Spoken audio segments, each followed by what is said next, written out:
आघाडीचे लेखक श्री अच्युत गोडबोले, त्याचप्रमाणे मंचावर उपस्थित असलेले सर्व सन्माननीय लेखक वसंत सुतार, समोर बसलेले पहिल्या रांगेतले माझे सगळे गुरुजन त्यांना मी वंदन करतो.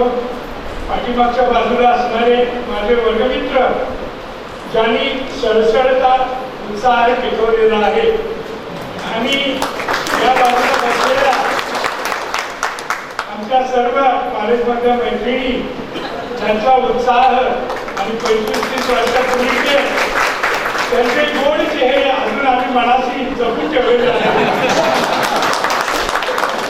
या सर्व मैत्रिणी, मित्र आणि बंधू भगिनींनो, वसंत बहार त्या पुस्तकाचं प्रकाशन हा माझ्यासाठी खरोखर एक गोड धक्का आहे.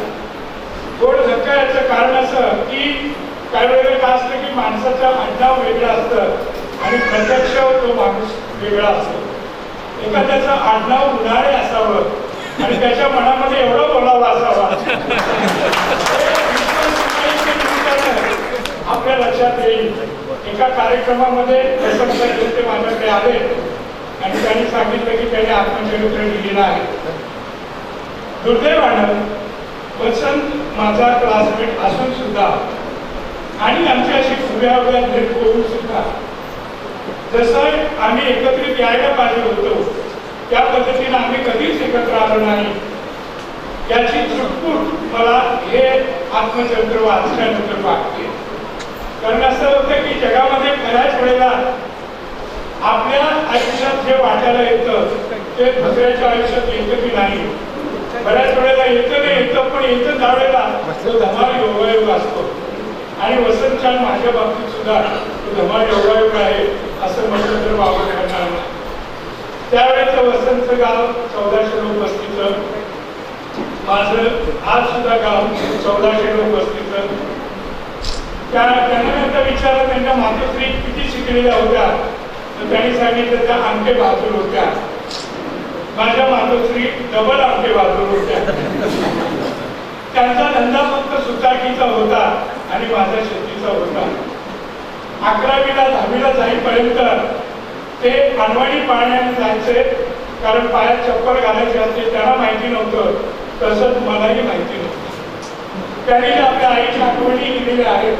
छोट्या छोट्या गोष्टीसाठी घरात दारिद्र्य असल्यानं दुसऱ्याकडे उसण्या पासण्याला जाताना माणसाची किती कुतूहल होते हे त्यांनी त्यांच्या आई वडिलांच्या काळात पाहिलेलं आहे. तेच दृश्य मी सुद्धा माझ्या घरामध्ये पाहिलेलं आहे. आणि गाव मोठेवरचं गाणं, त्या काळातलं मोठा, त्या गाव काळातलं गाव, हे सगळं काही त्यांनी या उत्तम अशा आत्मचरित्रात नोंदवलेलं आहे. आणि आपल्या गावाचा सुंदर उल्लेख आचार गोकुळ श्रीगावचा केलेला आहे. एक मेट्रो केले हा शब्द पट्टीच्या लेखकाला फक्त सुचू शकतो. तसं पाहिलं तर खरंच खूप धमाल योगायोग आहे. त्यांना पहिला पगार कोल्हापूरला मिळाला तो 75 रुपये होता. माझ्यापेक्षा 25 रुपये जादाच, कारण मी सत्यवादीमध्ये काम करत होतो. त्यावेळेला मला पहिला 50 रुपयाचा पगार दिल्यावर सत्यवादी का अशा चेहऱ्याने माझ्याकडे पाहत होते की जेव्हा काय मला त्यांनी लागणारच पगार. पुढे वसंताचं लग्न 13 जून 1986 साली झालं आणि माझं लग्न झालं ती तारीख होती 13 जून 1940. नेमकी 30 तारीख. ते सहकुटुंब युरोपात गेले आणि स्वित्झर्लंडला त्यांचा पासपोर्ट हरवल्यावर काय गमती होतात हे त्यांनी लिहिलेलं आहे. आणि त्या 12-13 हजार फुटावरच्या बर्फाच्या डोंगरावर गेलेले होते. त्याच डोंगरावर मी आणि माझी पत्नी गेलेलो होतो. आमचा पासपोर्ट डोंगराच्या वर हरवला नाही आणि पायथ्याला हरवला. आणि त्यामुळे त्यांच्यासारखाच दौरा सोडून खरं म्हटलं तर आम्ही पॅरिसला जाणार होतो. पण पासपोर्ट हरवला की तुम्ही काही करू शकत नाही. आम्हाला भारतामध्ये परत यावं लागलं आणि परत पॅरिसला जायला 25 वर्ष लागली आयुष्याची. ही चुटपुट आहे. त्यांनी आपल्या जीवनातले अनेक घात अपघात केलेले आहेत. 2017 मार्च मध्ये कुबानी खडला असा त्यांनी प्रसंग लिहिलेला आहे. ही घटना मार्च मधली आहे आणि 2017 साली जून महिन्यामध्ये महाराष्ट्रात जाहीरपणे माझे दोन्ही खुबे काढून टाकण्याचा जबरदस्त प्रयत्न झाला. हे लोकसत्तेचं तुम्ही अनेक वर्तमानपत्रात वाचलं असेल. खरंच की एखाद्या कादंबरीकाराच्या जीवनामध्ये असा प्रसंग यावा, ज्यांनी नेताजींना न्याय दिला, ज्यांनी संभाजीला न्याय दिला देण्याचा मी प्रयत्न केला. माझ्या आयुष्यात असा प्रसंग यावा आणि मग ज्या वेळेला आमचा वसंत आता इथं बोलत होता, आपली कहाणी सांगत होता, ज्या वेळेला त्याच्या डोळ्यामधून अश्रू वाहत होते, त्यावेळेला मला माझ्या आसवांची आठवण येत होती. ज्या वेळेला माणसावर संकट येतात त्यावेळेला कोणीही नसतं. जून 2017 मध्ये ते दिवस मला आठवतात की एवढी जागतिक सगळी राष्ट्रीय आंतरराष्ट्रीय पारितोषिकं 15 भाषेमध्ये 5-5, 7-7 आवृत्त्या झालेली माझी पुस्तकं हे सगळं असताना सुद्धा एक प्रकारे चोर म्हणून मला ब्रँडिंग करण्याचा जो घाणेरडा प्रयत्न झालेला होता. आणि त्यावेळेला माझी पत्नी आणि माझी 2-3 मुली होत्या, तो कोणी माझ्याबरोबर नव्हतं. मला वाटतं की जीवन हे जे आपण भोगतो आणि जगतो, थोडक्यात मी मुद्दाम तुम्ही सगळे आपले आहात म्हणून सांगण्याचा प्रयत्न करतो थोडक्यात अगदी, की तत्कालीन मुख्यमंत्री देवेंद्र फडणवीस यांना शिर्डीला एअरपोर्ट बांधायचा होता आणि तो 14 महिन्याच्या आत बांधायचा होता. त्यांनी चॅलेंज दिलं, कोणीही स्वीकारलं नाही. मी कोल्हापूरच्या मातीचा असल्यामुळे मी ते स्वीकारलं आणि 14 महिन्याच्या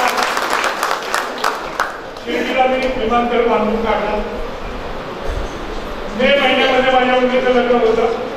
महाराष्ट्राचे मुख्यमंत्री 37 मिनिटं माझ्या मुलीच्या लग्नामध्ये येऊन थांबले, जेवले, गप्पा मारून गेले आणि महिन्याभरातच मी रिटायर होणार होतो.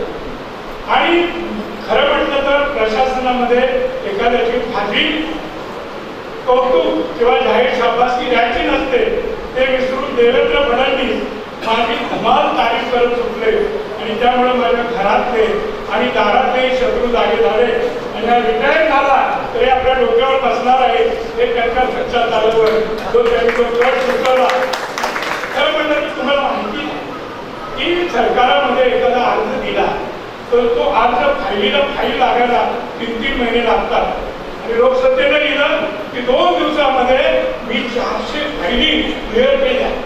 म्हणजे ज्या ऑफिसमध्ये 20 वर्षामध्ये 1300 फाईली झाल्या नव्हत्या त्या ऑफिसमध्ये 2 दिवसात 400 फाईली केल्या. आणि एक प्रकारे सोडबुद्धीचं होतं. आणि हे कशासाठी तर पुढे 2 वर्षाने जनरल इलेक्शन येणार होते. विश्वास पाटील बोलतो चांगला, लिहितो चांगला, नाव आहे, हा कुठेतरी आपल्याला नडेल म्हणून प्रशासनाच्या आणि राजकारणाच्या मंडळींनी पुढे 2 वर्ष ते नाटक सुरू ठेवलं तर त्यातून काहीच निघालं नाही. मी तुमच्या सर्वांच्या साक्षीने सांगेन की 32 वर्ष मी नोकरी केली, कधी एक तक्रार असं माझ्या विरोधात केव्हाही झालं नाही. आणि रिटायर झाल्यावर सुद्धा देखील तक्रारी माणसाच्या वाट्याला येतं, ते माणसाला भोगावं लागतं. आणि हे वसंत बहार हे पुस्तक वाचताना मला मुद्दाम आनंद होतो की हे कोल्हापूरच्या एका निर्भया माणसाचं चरित्र आहे.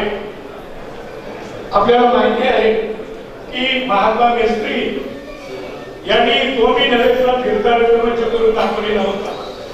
कोल्हापुरात भारतीय सिनेमाची सुरुवात झाली, महाराष्ट्र फिल्म कंपनी आली, कोल्हापूरची तुमची कोल्हापूरची वस्ती, कोल्हापूरची वस्ती हे जगाच्या दृष्टीने आदर्श आहे. आणि हे वसंत बहार वाचताना मला पाठोपाठी हेच जाणवतं की एक अत्यंत उत्तम पद्धतीनं ते लिहिलेलं आहे. त्याची भाषा, या वसंत बहारची भाषा ही अत्यंत उत्तम आहे, प्रवाही आहे. मी सकाळी मुंबईवरून निघालो आणि मी पहिल्या पानापासून शेवटच्या पानापर्यंत हे पुस्तक वाचलं आणि खरंच मला पुन्हा एकदा चुकून लागली की एवढा रडवया माझा वर्गमित्र असताना त्याला मी फक्त दुरून पाहिला, माझा वर्गमित्र म्हणून आहे म्हणून. आता आमच्या पुढे पवार आलेले आहेत, पवार सर आहेत, समोर आमचे प्राचार्य दिनकर पाटील आहेत, त्यांच्याबरोबर ते जे पवार असायचे, तांबड काकांच्या कुंडलच्या वस्तीत राहतली ही चुणचुणीत मुलं, ही गरिबीतून कशी मुलं घडत होती हे सगळं त्या प्राध्यापकांनी पाहिलेलं आहे आणि तुम्ही मित्रमैत्रिणींनी सुद्धा पाहिलेलं आहे. आणि तुमच्या आमच्या समोर एका अत्यंत कमी दर्जाची नोकरी, बँकेमधली नोकरी, जिल्हा परिषद उच्च पदाला आज हा अंतर तिथे गेलेला आहे, त्याचं आम्हाला सगळ्यांना कौतुक आहे. जीवनामध्ये कष्टाची जर तयारी असेल आणि जिद्द असेल तर माणूस कुठे जातो याचं उदाहरण म्हणजे वसंत सुतार आहे. त्या दृष्टिकोनातून मी हे वाचल्यानंतर त्याला मिळालेला आहे. खूप चांगली गोष्ट आहे. आपण बऱ्याच वेळेला नास्तिक आहे की आस्तिक आहोत, देव आहोत की मानतो की नाही. डॉक्टर लाभो म्हणायच्या पहिले देवालाच ठार करा म्हणजे सगळी दुःख ठार होती, पण असं नाही. मी जगभर फिरून आलेलो आहे, मला माहिती नाही देव आहे की नाही, पण देवासारखी एक कुठेतरी शक्ती आहे जी अज्ञात शक्ती आहे, जी अज्ञात शक्ती तुमची साथ संगत करत असते. अन्यथा एवढ्या मोठ्या अपघातातून स्वतंत्र एक परमेश्वरी शक्ती तुमच्या पाठीशी. मी का लिहितो याबद्दल सांगताना मला आनंद यासाठी होतो की मी कोल्हापूरचा आहे आणि कोल्हापूरची माती मी लेखनासाठी सतत असे. वि स खांडेकर असतील, पु ल देशपांडे असतील, संगीतकार सुधीर फडके असतील, ही सगळी कोल्हापूरच्या मातीची माणसं आहेत. शिवाजी सावंत, मृत्युंजयकार, रामायण आणि महाभारत यावर बरंच काही लिहिलं आणि बोललं गेलेलं आहे.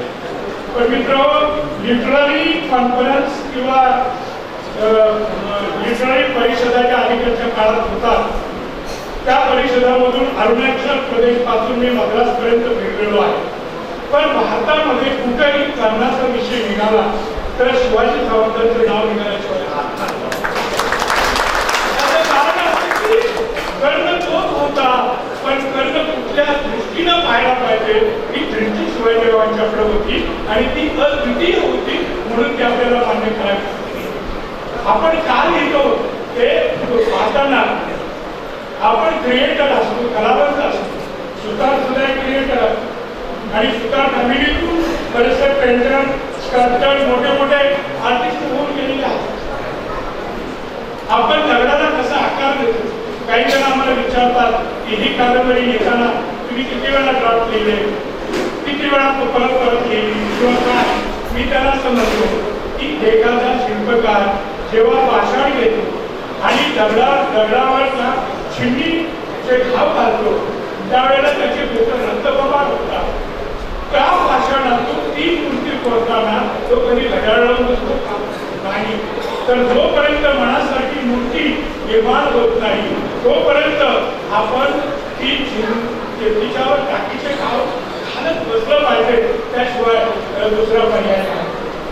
काही जण असं म्हणतात की कशाला परत रियाज कशाला पाहिजे. आता लता मंगेशकर आणि आशा भोसले त्या काही कमी प्रतीच्या गायिका या वयात सुद्धा त्या रियाज का करतात, कारण त्यांना माहिती आहे रियाज म्हणजे रियाज नसून ती एक त्या कलेची आराधना असते आणि ती आराधना ती प्रार्थना चालू ठेवली तर ती कला आपल्याला वश होते.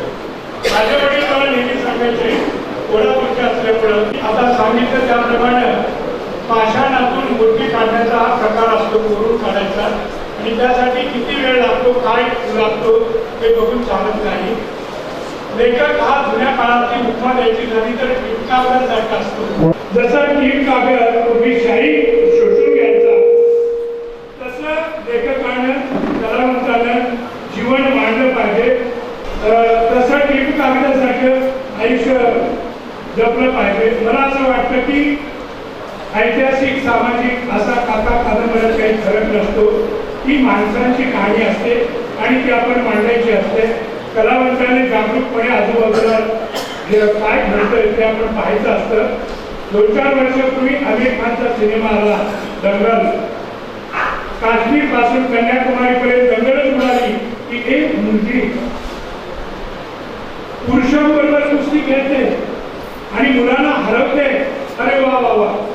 आणि मी ज्यावेळेला त्याच्या बाबतीत थंड प्रतिक्रिया द्यायचो त्यावेळेला सगळे मला विचारायचे का तुला काहीच वाटत नाही का की एक मुलगी एका मुलाला हरवते. मी म्हणलं याच्यामध्ये काय आहे? कारण तुम्हाला इतिहास माहिती नाही. माझ्या भूमीचा इतिहास मला सांगतो. 1906 साली कोल्हापूर पासून 43 किलोमीटरवर खडकराट नावाचं गाव त्यावेळेचं कापसी संस्थानाचं आता कर्नाटकात गेलेलं आहे. या खडकराटच्या गुलाब शिंदे नावाच्या शेतकऱ्याची मुलगी जिचं नाव ताराबाई ही कुस्ती खेळायची. कुणाची कुस्ती खेळायची? मुलींची नाही, मुलांची नाही, ती वाघाची कुस्ती खेळायची. आणि कुस्तीमध्ये वाघाला घाम फुलायची. आणि ही गोष्ट त्यावेळेला शाहू महाराजांना कळाली. त्यावेळेला शाहू महाराजांनी आपल्या राजवाड्यासमोर वाघाबरोबर तिची कुस्ती ठेवली आणि तिचा पराक्रम बघून महाराज एवढे खुश झाले की आपल्या रिसाल्यातली 32 आरबी आणि फारसी पद्धतीची घोडी त्या मुलीला त्यांनी भेट दिली.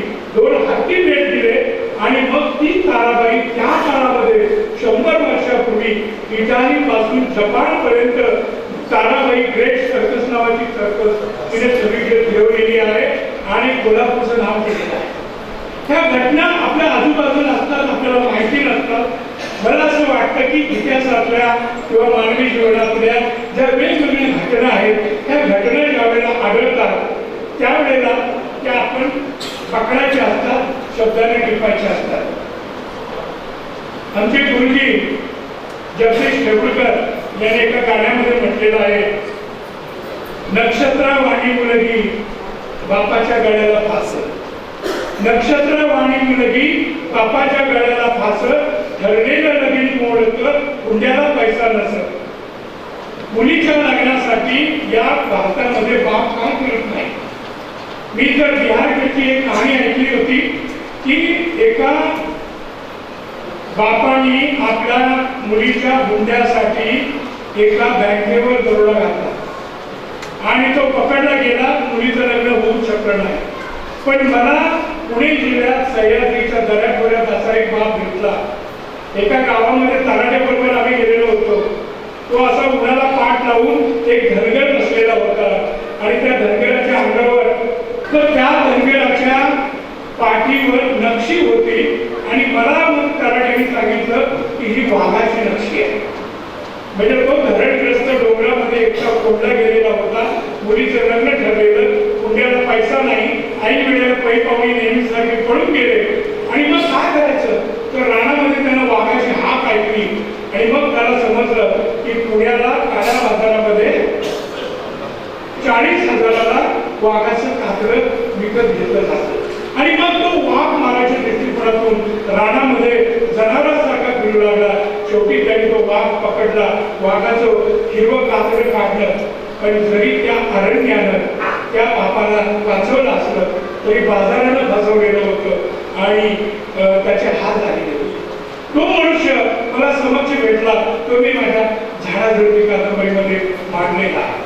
मला वाटतं की पात्र अशी आजूबाजूला घडतात. माझं गाव नेरले कोल्हापूर जिल्ह्यामध्ये त्यावेळेला वारणेला पूर यायचा. वारणेवर धरण नव्हतं, एवढा पूर यायचा की पाण्यामध्ये 4 महिने गाव अडकायचा. कोल्हापूरला सुद्धा आम्हाला यायला मिळायचं नाही. आणि त्या 4 महिन्यामध्ये जग सोडून जगायचं कसं हे आम्ही त्या गावात शिकलो. त्या 4 महिन्यामध्ये एखादा आजारी पडला, झाडावरून पडला तर त्याचं ऑपरेशन कसं करायचं. जनावर एखादं दगडावरून पडलं तर त्याचं ऑपरेशन करायचं. झाडावरून मनुष्य पडला तर डॉक्टरकडे न्यायला तर साधन नाही, मध्ये नदी पाणी आडवं का करायचं. मग आम्ही हिरवे बांबू, ओल्या बांबूची काढती घालायचो आणि त्याच्यावरचा जो रस आहे हिरवा, तो हिरवा रस लावला की रक्त खूप होत नाही. आणि ती कामटीच बांधून एक प्रकारे गावठी ऑपरेशन करून आम्ही जनावरांना आणि माणसाला सुद्धा वाचवलेला आहे. त्या सगळ्या नोंदी माझ्या डोक्यामध्ये होत्या की अशा बिकट परिस्थितीत माणसं कशी करतात. आणि मग पाणीपत असो किंवा पुढे महानैसर्गिक कादंबरी असो, नेताजींचं सैन्य फसल्यानंतर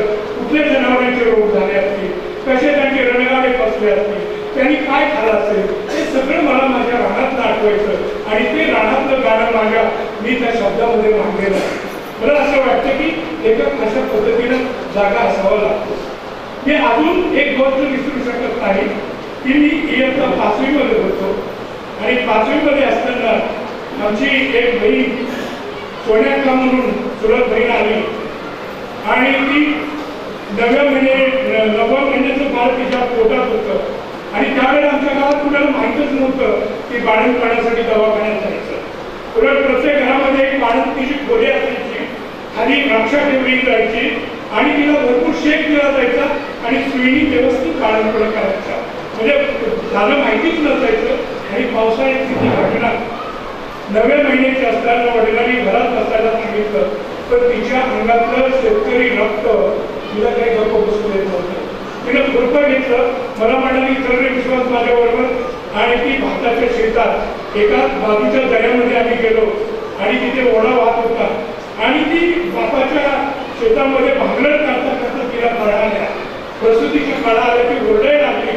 आजूबाजूला कोणी नव्हतं, फक्त डोंगर आणि वर ढग होते. तिच्या मदतीला कोण येणार, पण ती हिमतीची होती. ती म्हणाली तू फक्त ती पाण्याची करून येणारी जी वाट आहे तू कोणाला हात येऊ देऊ नको आणि मी माझं फक्त काय करायचं. आणि ती मदानी स्त्री आमची सोन्याक्का बाजूच्या ओढ्यामध्ये उतरली. तिने स्वतःचं बाळंतपण सुद्धा पार पाडलं. ते बाळ त्या खोल्या पाण्यामध्ये धुतलं आणि संध्याकाळी बुट्टीमध्ये ते मूल ठेवून गावामध्ये ती आणि मी ज्यावेळेला परतत होतो आणि तिच्या चेहऱ्याकडे मी पाहत होतो त्यावेळेला मला असं वाटत होतं की जणू काय महायुद्ध जिंकूनच ती आलेली आहे. जे जिवंत प्रसंग आहेत ते जिवंत प्रसंग लेखकांनी टिपायचे असतात. मला 2 वर्षापूर्वी एकदा भेटला एका सर्कशीमध्ये काम करणारा सातारा जिल्ह्यामध्ये आणि त्यांनी 5 वाघिणींची बाळंतपण पार पाडली होती. म्हणजे एखाद्या सर्जनपेक्षा जनावरांची बाळंतपण आणि त्यातल्या वाघिणीचं बाळंतपण पार पडणारा तो माणूस होता. तर अशा पद्धतीनं वेगवेगळी माणसं भेटावी लागतात. असाच मला सावंत गुरुजी भेटलेला होता कराड जवळचे.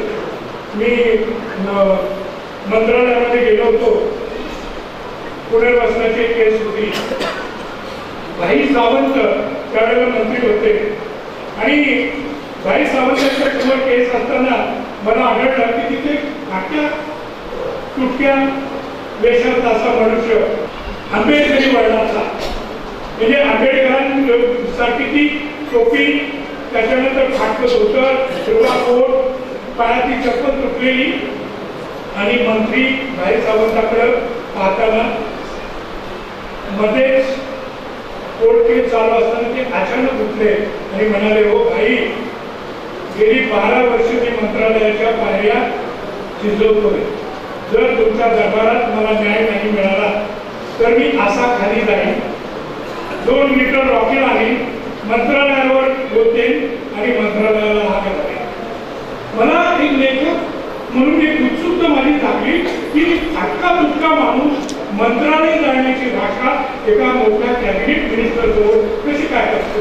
आणि म्हणून मी त्याच्या गावचा पत्ता घेतला, शोध घेत आलो तर ते सावंत गुरुजी कराड जवळचे होते आणि कृष्णा काठी त्यांचा एक महारवाडा होता, दलित वस्ती होती आणि दरवर्षी ती पाण्यात जायची म्हणून सगळे दलित बांधव उठून वर डोंगरात जाऊन राहायचे आणि दसऱ्याला पुन्हा गावात येऊन राहायचे.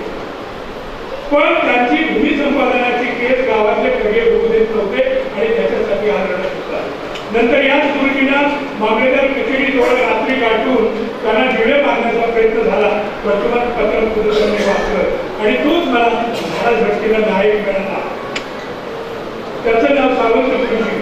मी खैरमोडी नाव ठेवलं. खैरमोडी नाव ठेवण्याचं कारण असं की खैराचं झाड जे जंगलात असतं त्याला कुऱ्हाडीनं बोलायला गेलं तर कुऱ्हाड तुटते पण झाड तुटत नाही. तर अशा पाण्याचा मित्र, मी तुम्हाला सांगितलं तसं कथा ऐतिहासिक असो सामाजिक असो त्याचा शोध घेतला पाहिजे.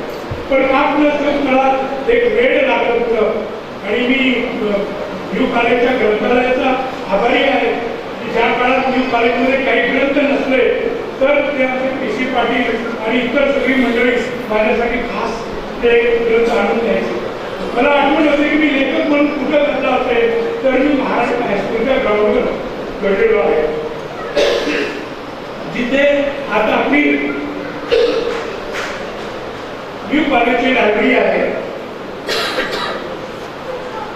तिथे अनेकांना तुम्ही पाहिलं असेल भाताची उत्तम शेती होती, उत्तम प्रतीचा भात तिथे घेतला जायचा आणि त्या भाताच्या बांधावर मी कादंबऱ्या वाचत बसायचो आणि सराई, हत्तीरा, पडरे पाण्या त्या कादंबऱ्या मी तिथं वाचल्या आणि माझा जन्म खऱ्या अर्थी लेखक म्हणून त्या तिथल्या शेतातल्या बांधावर झाला असं म्हटलं तर वावड ठरणार नाही. आणि तिथल्या त्या थोड्या आठवणी मी जपून ठेवलेल्या आहेत. 17व्या वर्षी मी आंबी नावाची कादंबरी लिहिली, तुम्ही पाहिलेली आहे तुमच्या समोर. पुढे 5-6 हजार पानं लिहून सुद्धा माझ्या एका नातेवाईकांनी आरोप केला की त्याचं पुस्तक मी चोरायचा प्रयत्न केला आणि 17व्या वर्षी माझी पहिली कादंबरी प्रकाशित झाली. पुढे 7-8 हजार पानं मी लिहिली आणि माझं असं म्हणणं आहे की माझ्या घरामध्ये रेशमाचे तागेच्या तागे पडले असताना दुसऱ्याच्या कुंपणावरचं फडकं चोरायचा उपद्व्यास मी करतो. एवढ्या पुस्तक विषय मी बंद करतो, पण तुम्हाला मी सांगतो की मी लोकांमध्ये मिसळतो. मी पुस्तकं जास्त वाचण्याऐवजी माणसं पाहतो, माणसं ही कशी घडली असतील हे पाहतो. काही काही गोष्टी अशा आहेत की दादा मिराशी नावाचा माणूस म्हणजे माणसं कशी घडतात मुद्दा उदाहरण नाही. दादा मिराशी नावाचं पुण्याचं वकील, त्यांनी एक स्टोरी लिहिली मद्रासी सिनेमासाठी. तिथल्या लोकांना ती आवडली, त्यांनी त्यांना तिथं बोलवलं आणि सांगितलं त्याचा इंग्रजीमध्ये अर्थ द्या सांगा. इंग्रजीमध्ये अर्थ सांगता सांगता दादा मिराशी त्या ठिकाणी तमिळ शिकले आणि तमिळ शिकल्यानंतर ते एवढ्या चांगल्या पद्धतीने सीट सांगायचे की तिथला शिवाजी गणेशन बोलले की why you are not becoming a director? You should be a director. तर त्यांनी सब डायरेक्शन केलं आणि ते पिक्चर तुफान चाललं आणि मद्रासमधल्या लिडिंग डायरेक्टरमध्ये दादा मिराशीचं नाव घेतलं जातं आणि दादा मिराशी हे मराठी माणूस आहे असं तामिळनाडूमध्ये कुणाला सांगितलं पटणार नाही. तामिळनाडूमध्ये V.S. खांडेकर या नावाचे लेखक मराठी आहे हे सांगितलं तर आजही कुणाला पटत नाही. एवढं भाऊसाहेब खांडेकर आपले त्या ठिकाणी लोकप्रिय आहे. मला असं वाटतं की कोल्हापूरच्या कीर्तीचा सुगंध हा सर्वदूर नेला पाहिजे. नेताजींचा शोध घेण्यासाठी तर मी जपानला गेलेलो होतो आणि जपानला ज्यावेळेला मी टोकियोला गेलो त्यावेळेला 1996-97 मी गेलेलो होतो. त्या दरम्यान नेताजींचे बरेच सहकारी जिवंत होते हे मला माहिती होतं. वर्तमानपत्रात बातमी छापून आली की दुसऱ्या दिवशी रेणकोजी टेम्पल नावाचं मंदिर आहे ज्या ठिकाणी नेताजींची रक्षा केलेली आहे. त्या मंदिराला भेट देण्यासाठी मी गेलो आणि मी ज्यावेळेला मंदिराच्या दरवाज्यात उतरलो त्यावेळेला 20 ते 22 जपानी पिवळ्या रंगाची माणसं 70, 80 आणि 90 आणि तिरंगी झेंड्याला सॅल्यूट करावा तसा सॅल्यूट त्यांनी मला केला कारण ते सगळे नेताजींचे सहकारी होते आणि माझ्या स्वागतार्थ त्यांनी 3 गाणी गायली. कुठली 3 गाणी? कदम कदम बढायचा, खुशी के गीत गायचा, दुसरं गाणं वंदे मातरम आणि तिसरं गाणं सारे जहां से अच्छा हिंदुस्तान हमारा.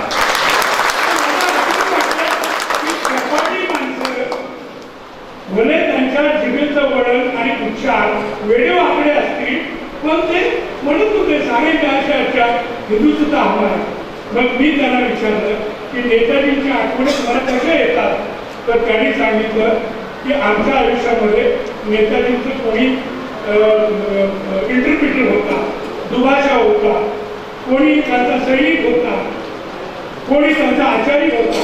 तर ते म्हणाले नेताजी सुभाषचंद्र बोस नावाची व्यक्ती कुणाच्या आयुष्यात 1.5 वर्ष आली, कुणाच्या आयुष्यात 2.5 वर्ष आली, पण योगी तुल्य अशा त्या व्यक्तिमत्वाचं गारुड एवढं होतं की गेली 40-50 वर्ष सोन्याच्या कवडच्या सारख्या त्यांच्या आठवणी आम्ही आमच्या काळजाशी जपून ठेवलेल्या. मला वाटतं हे व्यक्तिमत्व, या व्यक्तिमत्वाचा शोध घ्यायचा मी प्रयत्न केला आणि ज्या वेळेला नेताजींची कन्या भारावून मला पत्र लिहिते. ते पत्र माझ्याकडे आहे की माझे वडील हे हिमालयासारखे एखाद्या महान पर्वतासारखे आहेत असं मला माहिती होतं, पण त्या महान पर्वतावरून वाहणारे झरे, हिरव्या दऱ्या कशा होत्या हे तुमचे लहान एक कादंबरी वाचल्यानंतर मला लेखकासाठी सगळ्याती ही एक पुरुष भावना असते.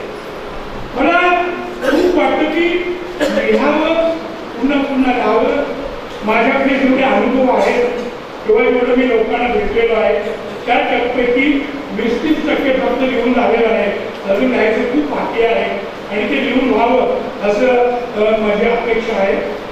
ग्रंथ वाचावे, पण ग्रंथाबरोबर माणसं वाचावी, कारण लेखक घडतो, लेखकाला वेगवेगळे अनुभव येतातच असे नाही. एक उदाहरण देईन मी शरदचंद्र चटर्जी यांचं, ज्यांनी श्रीकांत नावाची कादंबरी लिहिली. आता श्रीकांतची नवीन आवृत्ती येते बाजारामध्ये. 4 वर्षापूर्वी आम्ही लता मंगेशकरांना भेटायला गेलो होतो आणि त्यांना मी विचारलं की दीदी तुम्हाला आयुष्यात आवडलेली सगळ्यात उत्तम पुस्तकं कुठली? तर त्यांनी ती जी 5 पुस्तकं सांगितली होती त्याच्यात 2ऱ्या की 3ऱ्या क्रमांकावर श्रीकांत कादंबरी होती. म्हणजे श्रीकांत मधली राजलक्ष्मी, अनया त्या ज्या कॅरेक्टर्स आहेत त्या आपल्या डोळ्यासमोर उभ्या राहतात. ते आमचे शरदचंद्र चटर्जी प्लेची साथ चालू होती रंगूरमध्ये, ते कार्यकर्ता म्हणून काम करत होते. गल्लीतले लोक प्लेगने गेलेले स्मशानात नेत होते. गल्लीतले लोक जवळजवळ संपले. येणाऱ्या कार्यकर्त्यांना सुद्धा प्लेग झाला, तेही संपले. ते थकून बाबून घरामध्ये आले आणि घरात बायकोला हाक मारली तर बायको अशी निवडत पडलेली होती की तिला सुद्धा प्लेग झालेला आणि तिचा सुद्धा मृत्यू झाला. आणि मग न्यायला कोणीच नाही तर बाहेर रस्त्यात एक हातगाडी होती हमालाची. त्या हातगाडीवर आपल्या पत्नीला त्यांनी ठेवली आणि ती स्मशानात ठेवून जाळली आणि जाळताना ती चिता नीट पेटत नव्हती. आणि हा महान लेखक चिता निदान पेटावी आणि तिचे अग्निसंस्कार व्हावे म्हणून रात्रभर रडत होता आणि निसर्गाचे रडत होता. असं जीवन लेखकाच्या वाट्याला क्वचित कधी येतं. मी कादंबऱ्या लिहिल्या. पहिली माझी कादंबरी संभाजी पानिपत ही महत्वाची कादंबरी. या कादंबरीने मला महाराष्ट्रात चांगलं नाव मिळवून दिलं, चांगले पैसे मिळवून दिले आणि 2 वर्षाच्या आतच म्हणजे 1.5 वर्षाच्या आतच कोल्हापूर आपल्याला माहिती आहे मंगळवार पेठेमध्ये मी बंगला बांधला आणि त्या बंगल्याला सुद्धा नाव पानिपत दिलं. मला वाटतं लेखकांच्या रॉयल्टी मधून एका पुस्तकातून एका वर्षात बंगला बांधण्याचं भाग्य मला मिळालं. खूप मला पारितोषिकं मिळाली. परवा चालू वर्षी मला नोव्हेंबरला 28 नोव्हेंबरला माझा वाढदिवस होता. त्या दिवशी नेमका एक फोन आला की तुम्हाला आसामचा इंदिरा गोस्वामी पुरस्कार मिळालेला आहे. मला वाटतं माझी पुत्री गंमत चर्चा करतोय, कारण तो खूप मोठा पुरस्कार 3 लाखाचा पुरस्कार आणि पहिल्या वर्षी महाश्वेता देवीला दिला गेला होता. दुसऱ्या वर्षी भैरप्पा श्रेष्ठ कन्नड लेखक यांना दिलेला होता आणि सुदैवाने 3ऱ्या वर्षी मला तो मिळाला. मी आसामला गेल्या महिन्यातच जाऊन आलो 3 तारखेला आणि आसाम भाषेतल्या लोकांचं काम एवढं प्रचंड आहे की त्या कार्यक्रमासाठी जवळजवळ 7 ते 8 हजार लोक उपस्थित होते. ती चित्रफित बाहेर आलेली आहे आणि याचं कारण असं की मला आसामपर्यंत पोहोचवण्याचं काम जर कोणी केलं असेल तर झाडावरती कादंबरीनं आणि अलीकडे प्रसिद्ध झालेल्या नागकेशर लेखकाचं कॉन्ट्रीब्युशन आणि लेखक सध्या लिहित असलेलं अलीकडचं लेखन या दोन्ही दृष्टिकोनातून या कादंबऱ्यांचा विचार झाला. मला पुरस्कार मिळाला. मला त्या ठिकाणी विचारलं की तुम्हाला कसं वाटतंय. मी भारावून म्हणालो एवढी मोठी ब्रह्मपुत्रा नदी, या ब्रह्मपुत्रेनं वारणेच्या छोट्या पात्राचं एवढं कौतुक करावं याशिवाय मित्र या पुढच्या काळामध्ये सुद्धा मला खूप लिहायची इच्छा आहे. इथल्या मातीवर माझं प्रेम आहे आणि तुमच्यापैकी कोणी कलावंत असले लेखक असतील तर तुम्हाला मी सांगेन उत्तम ही जवळजवळ अर्ध जग विकून आलेलं आहे. अर्ध्या जगामध्ये सर्वात उत्तम राष्ट्र कुठलं असेल तर हिंदुस्थान आहे. एका अतिथी, एका बाजूला राजस्थानचं वाळवंट, दुसऱ्या बाजूला केरळ वेगळाच, तिसऱ्या बाजूला आसाम वेगळाच, म्हणजे एका देशामध्ये 10-15 देश असणार आपला हिंदुस्थान आहे. आणि हिंदुस्थानातला श्रेष्ठ राज्य कुठलं आहे तर ते महाराष्ट्र आहे.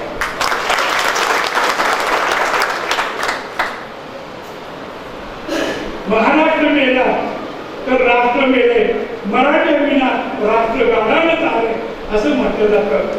तर संपूर्ण भारतामध्ये महाराष्ट्र श्रेष्ठ आहे. आणि महाराष्ट्रामध्ये पहिल्या नंबरचा जिल्हा कुठला आहे? कारण एका भूमीमध्ये एका बाजूला भारती पेंढारकर, दुसऱ्या बाजूला दिग्गज खांडेकर, राजश्री शाहू महाराज, महाराणी ताराबाई. अरे ताराबाई किती धडक भरवली होती औरंगजेबाला. औरंगजेबाचे जर कागदपत्र वाचले तर विशाळगड जवळच्या रानामध्ये पावसामध्ये त्याचं सैन्य अडकलेलं होतं आणि एवढा प्रचंड पाऊस पडून त्याची जी दाणादाण वाढ झालेली होती. तो त्याचा इतिहासकार काफी खान म्हणतो की एवढा प्रचंड वेताळासारखा पाऊस जगाच्या पाठीवर आम्ही कुठे बघितलेला नाही. तर औरंगजेबाला सुद्धा नमनारी ही ताराराणीची भूमी आहे. महात्मा गांधी पासून वी शांताराम पासून कितीतरी लेखक, कलावंत, चित्रकार, पत्रकार या भूमीला दिलेले आहे. म्हणून या भूमीबद्दल मला खूप कौतुक आहे. आणि या भूमीत तुम्हाला सांगतो, आणि ते मसाईचं पठार घ्या तुम्ही. पाचविणीचं पठार पाहिलं असेल, टेबल लँड आपण म्हणतो. ते टेबल लँड एवढं मोठं आपल्याला कौतुक होतं. आमच्या पन्हाळ्याच्या शेजारी एक टेबल लँड आहे, ते 18 किलोमीटर लांब आहे. म्हणजे एक आपला एअरपोर्ट, 2 एअरपोर्ट बसू शकतात. पण मला या निमित्ताने सांगायचं काय आहे की कोल्हापूरच्या कोटामध्ये ज्या दिव्यत्वाच्या खाणी आहे त्याची जाणीव आपण जगाला करून दिली आहे. आमचा प्रत्येक किल्ला म्हणजे इतिहास आहे, आपला प्रत्येक नदी म्हणजे संस्कृती आहे. आणि हे या भूमीतल्या लेखकांनी आणि कलावंतांनी सांगणं गरजेचं आहे. तुम्ही माझ्यावर प्रेम केलं, माझ्या शब्दावर प्रेम केलं. वसंत बहार फार उत्तम पुस्तक झालेलं आहे. पण मित्राला गोष्टी खऱ्या सांगाव्यात, मनापासून सांगाव्यात, वाईट वाटलं तरी सांगाव्यात. म्हणून मी वसंत सुद्धा तुम्हाला सांगेन की तुम्ही माझी आणि अतिथींची पण चर्चा झाली. तुम्ही लिहिलेलं पुस्तक खूप उत्तम आहे, भाषा खूप प्रभावी आहे. पण तुम्ही एखादा प्रोफेशनल लेखक, अनेक आहेत मुंबईला, पुण्याला वगैरे, कोणी मदतीला घेतला आणि हेच अनुभव जर तुम्ही त्यांच्याकडून पुन्हा शब्दबद्ध करून 200-300 पानात विस्तारानं अचूकपणे, कारण असं की कुठलीही कला वश व्हायला एका दिवसात होऊ शकत नाही. ते अत्यंत प्रामाणिकपणे तुम्ही लिहिलेलं आहे. पण हे विस्तारानं चांगलं यावं आणि मग हे आत्मचरित्र मराठी भाषेतल्या श्रेष्ठ आत्मचरित्रापैकी एक होईल असं सांगतो. कारण तुमच्या वाट्याला जे जीवन आलेलं आहे, आणि एका ब्राह्मण कुटुंबामध्ये तुम्ही राहता आणि तुम्हाला आमची तशी पोस्ट मिळाली पाहिजे, वरची नोकरी मिळाली पाहिजे म्हणता, नाराज होता, निघून जाता. तर त्या कुटुंबाचा तारणहार मनुष्य जेव्हा अचानक मृत्यू पावतो आणि त्या घरावर ज्या वेळेला संकट येतं त्यावेळेला कुठलीही अपेक्षा व्यक्त न करता त्या घराच्या देवाऱ्यात जाऊन त्यांच्या मदतीसाठी तुम्ही उभे राहता. त्या ठिकाणी सच्चा माणूस आहे. आणि हा तुमच्यातला सच्चा माणूस मला या ठिकाणी कित्येक ठिकाणी जाणवतो. तो चांगल्या स्वरूपात लोकांच्या पुढे आला पाहिजे. आणि म्हणून तुम्ही हे भले 1-2 वर्षांनी सावकाशाने येऊ दे. चांगली कामं करायला वेळ लागतो. गडबडीची कामं गडबडीने येतात, निघून जातात. 2-3 वर्ष लागली तरी चालतील. पण काही उत्तम शब्दांकन करणारे लेखक आहेत, त्यांना कोणाला तरी मदतीला घ्या आणि या उत्तम पुस्तकाची निर्मिती पुन्हा नव्यानं होऊ दे. आणि यापेक्षा दुपटीनं तुमच्या स्वागताला त्यावेळेला आम्ही हजर राहू असा मी तुम्हाला शब्द देतो. तुम्ही माझ्या शब्दावर प्रेम केलं, माझ्यावर प्रेम केलं, माझ्या कुटुंबावर प्रेम केलं, त्याबद्दल मी सर्वांचा आभारी आहे. माझे गुरुजन या ठिकाणी उपस्थित आहेत. त्यांची प्रकृती आणि त्यांची प्रेरणा पूर्वी जशी होती तशीच अजून सुद्धा एवढीच दिव्य आहे, तेजस्वी आहे, त्याचा मला आनंद वाटतो. माझ्या सगळ्या वर्ग भगिनी आणि वर्गबंधू सुद्धा मोठ्या चिकाटीने या ठिकाणी आलेले आहेत. तुम्ही माझ्या शब्दावर असं यापुढे प्रेम करा. मी तुम्हाला मगाशी सांगितलं की एका कादंबरीतून एका वर्षात एक बंगला मी बांधला. मला सांगायचा मोह होतो की त्या बंगल्याचं ज्या वेळेला बांधकाम चालू होतं त्यावेळेला मी योगायोगाने तिथं होतो आणि दारातून एक गोसावी चाललेला होता आणि तसे लांब असे केस, राग, हातामध्ये दंडा आणि अन्न निरंजन अशी मोठी हात. माझ्या घराकडे त्यांनी बघितलं आणि कसला तरी त्याला वास आला आणि ते साधू महात्मे, साधू पुरुष माझ्या घरामध्ये आले आणि मला त्यांनी विचारलं की वास्तू कोणाची. मी म्हटलं बाबा माझी. पुन्हा त्यांनी डोळे मिटले आणि म्हणाले अल्लाह. आणि माझ्या डोक्यावर हात ठेवून म्हणाले बेटा तू किती भाग्यवान आहे, तुला माहिती आहे का. मी म्हटलं का बोलत बाबा. ते म्हणाले अरे या वास्तूच्या दारात एक दिवस फक्त लक्ष्मी नर्तन करेल आणि जिथे तू आणि मी उभा आहे त्या ठिकाणी फक्त लाखो आणि कोट्यावधीचेच व्यवहार करतील. तेजस्वी पुरुष, त्यागी पुरुष, सर्वोत्तम पुरुष यांची जुबान सुद्धा तेवढीच तेजमय असते आणि ती सत्य ठरते. आज माझ्या त्या वास्तूमध्ये खरोखरच लाखो आणि कोट्यावधीचे व्यवहार चालू आहेत कारण ती एका बँकेला भाड्याने दिली. उद्या सुद्धा तुम्ही माझ्या बिल्डिंगवरचा युद्ध बँकेचा बोर्ड पाहू शकता. मला या निमित्ताने एवढंच सांगायचं आहे की माझ्या घरात आणि माझ्या घरात लागणारी लक्ष्मी बरे गावाची का असेल ना, परंतु माता सरस्वतीनं मला तिच्या गावाबाहेरच्या पडक्या मंदिरामध्ये गाभाऱ्यात थोडीशी जागा दिलेली आहे. त्या जागेमध्ये लक्ष्मण लालबाग, नागकेश्वर अशा एकाहून एक कलाकृती, चित्राकृती किंवा रांगोळ्या काढण्याचा मी प्रयत्न केला. तो प्रयत्न यापुढेही मी चालू ठेवीन. माझे मित्र या ठिकाणी अच्युत गोडबोले आले, त्यांचंही आपण कथन ऐकलं. मराठीतला हा मोठ्या श्वासाचा एक धाडसी लेखक आहे आणि निवड लेखनाच्या बळावर लेखक काय करू शकतो हे अच्युतरावांनी दाखवून दिलेलं आहे. त्याबद्दल त्यांचं अभिनंदन करतो. पुन्हा एकदा मी आठवण करून देतो की तुम्ही फक्त लक्ष्मीचे पुजारी होऊ नका, सरस्वतीचेही व्हा. तुम्ही सगळेजण महालक्ष्मीच्या मंदिरात किंवा अंबाबाईच्या मंदिरात जात असाल तर त्या ठिकाणी सरस्वती कुठे आहे विचारलं तर तुम्हाला फारसं माहिती नाही. डाव्या बाजूला सरस्वतीचं मंदिर आहे. ती बिचारी अशी जीर्ण अवस्थेतच बाजूला पडलेली आहे. तर आपली मुलं आणि आपलं भविष्य घडवण्यासाठी लक्ष्मी बरोबर सरस्वतीची तुम्ही आराधना करा आणि माझ्या शब्दावर तुमचं प्रेम तसंच असू द्यावं आणि वसंत सुतार यांच्या कर्तृत्वाचं गुणगान या पुढच्याही काळामध्ये आम्ही गाऊ अशा पद्धतीची आपल्या यशाची चढती कमान ती चालू होती अशी अपेक्षा व्यक्त करतो आणि तुमची रजा घेतो. आपले काही अनुभव अविस्मरणीय क्षण आपल्यासोबत शेअर केले त्याबद्दल खूप खूप धन्यवाद. सुगंध दरवळतो साहेबांच्या